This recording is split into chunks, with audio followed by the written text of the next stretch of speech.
भरतपुर नाम के गांव में मनीष अपनी पत्नी रेखा और 2 बच्चों बंटू और चिंकी के साथ रहता था। मनीष अपना एक छोटा सा ढाबा चलाता था। मनीष बड़ा ही लजीज खाना बनाकर बेचता था, जिससे उसका ढाबा ठीक ठाक चलता था।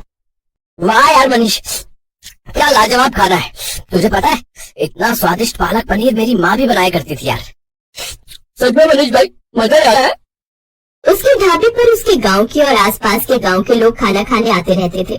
लेकिन अब जुलाई का महीना शुरू हो चुका था। उसका ढाबा कच्चा बना हुआ था, जिस कारण बरसात के समय में वहाँ पानी टपकना शुरू हो जाता था और इसलिए बरसात में उसका धंधा मंदा पड़ जाता था। उसके ढाबे पर कम ग्राहक आने लगते हैं। बाहर बारिश जोरों पर थी। हे भगवान, पिछले 2 हफ्ते से बहुत ही कम ग्राहक आए हैं ढाबे पर। अगर ऐसे ही चलता रहा तो कैसे काम चलेगा। कहीं ऐसा ना हो कि फिर मुझे अपना ढाबा बंद करना पड़े। आप चिंता मत कीजिए जी, ऊपर वाला सब ठीक कर देगा। बारिश में लोगों को आने में थोड़ी दिक्कत तो होती ही है, ऊपर से ढाबे में पानी भी टपकता है, शायद इसलिए। अच्छा चलिए, आज मैं भी आपके साथ चलती हूँ ढाबे पर। वो दोनों ढाबे पर चले जाते हैं। उस रोज भी खाना बनाते हैं, लेकिन उस रोज भी बारिश के चलते कोई नहीं आता। लगता है आज भी ये सारा गरीबों में बांटना पड़ेगा। कोई ग्राहक नहीं आया। उस रोज भी वो सारा खाना गरीबों में बांट आते हैं। ऐसे दिन बीतते हैं। एक रोज आधी रात के समय गांव में तेज तूफान आता है और जोरों से बिजली कड़कती है और वो बिजली उसके ढाबे पर आकर गिरती है, जिससे उसका ढाबा जल जाता है। ये क्या हो गया रेखा, अब मैं क्या करूँगा।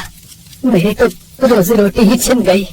मेरी भी कुछ समझ में नहीं आ रहा जी, लेकिन आप ज्यादा टेंशन मत लीजिए, नहीं तो आपका बीपी बढ़ जाएगा।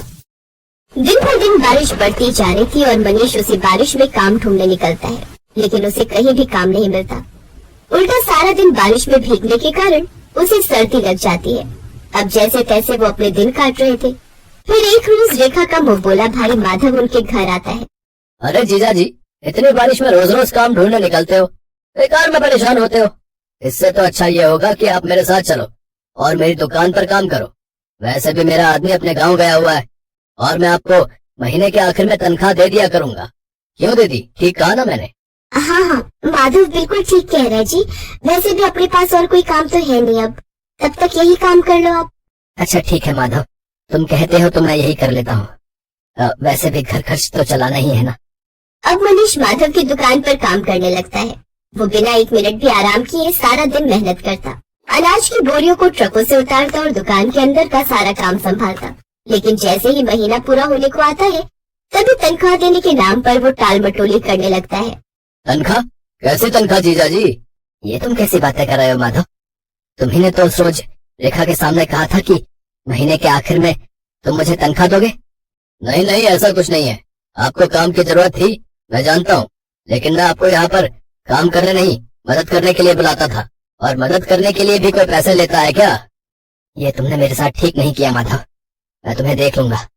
अरे जाओ जाओ, बड़े आए मुझे सबक सिखाने वाले। मनीष दुखी मन से घर आ जाता है। आ गया, आज तो महीने का आखिर है, आज तो आपको तनख्वाह भी मिल गई होगी। तो पापा, फिर तो आप कल ही मेरे स्कूल की फीस भर दीजिए। आपको पता है मेरी टीचर मुझे रोज रोज फीस के लिए टोकती है। ये सुनते ही मनीष की आंखों में आंसू आ जाते हैं। मेरा नसीब न जाने कैसा है रेखा, जो मेरे साथ कुछ भी अच्छा नहीं हो रहा।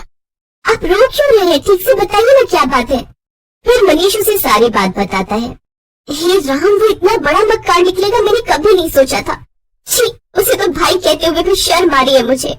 फिर कुछ दिनों तक जैसे तैसे वो दूसरी जगह नौकरी की तलाश में जाता है।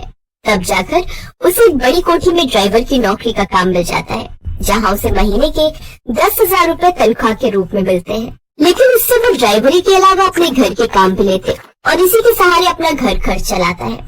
ऐसे ही एक शाम जब मनीष काम से घर लौट रहा होता है, तभी उसकी नजर सड़क किनारे गिरे हुए बच्चे पर जाती है, जो कि लगातार मदद की गुहार लगा रहा था।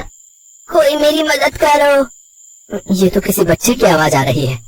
मनीष जल्दी से उसे पास के डॉक्टर के पास ले जाता है और उसका इलाज करवाता है। एक जमींदार का बेटा होने के बावजूद भी किसी ने मेरी जान नहीं बचाई, क्योंकि शायद कोई भी रोड एक्सीडेंट के लफड़े में नहीं पड़ना चाहता। लेकिन आपने बिना कुछ सोचे समझे मेरी जान बचाई। आपका बहुत बहुत धन्यवाद मनीष काका। अरे इसमें धन्यवाद कैसा?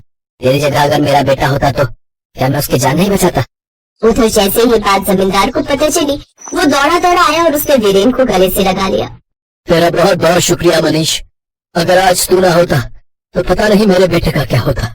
ये ले मनीष, इसे मेरी तरफ से इनाम समझ कर रख ले। ये आप क्या कह रहे हैं जमींदार साहब? मुझे इन पैसों की कोई जरूरत नहीं है। रख लो मनीष, तुमने मेरे जान से प्यारे बेटे को बचाया है, तो उसके आगे तो ये सब कुछ भी नहीं है।